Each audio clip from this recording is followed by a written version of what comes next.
Alamin ang latest weather update ngayon dito sa Sir Aris Official Weather News Today.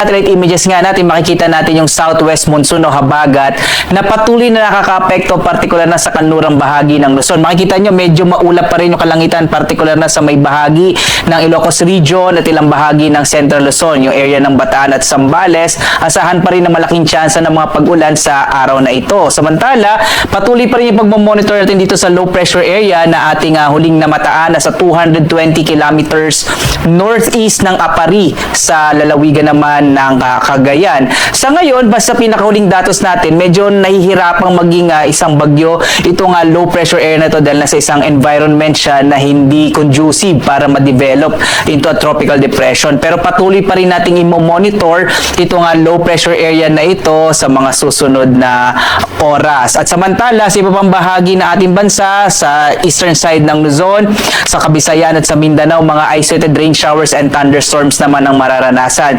Kaya sa mga kababayan natin, lalong-lalo na sa mga magulang, mga guro, mga estudyante na papasok ngayong araw, asahan pa rin natin yung mga pag-ulan sa hapon hanggang sa gabi, habang sa tanghali may tsansa medyo mainit na panahon, lalo na sa may bahagi ng Kabisayaan at sa Mindanao. Sa ngayon naman, maliban dito sa low pressure area na ating minomonitor, ay wala na tayong nakikita iba pang low pressure area o bagyo man sa loob at labas ng Philippine Area of Responsibility. Habang sa mga susunod na araw, inaasahan natin na hihina na nga itong southwest monsoon, kaya posibleng mga thunderstorms na lamang ang mararanasan sa mga susunod na araw, bandang hapon yon hanggang sa gabi.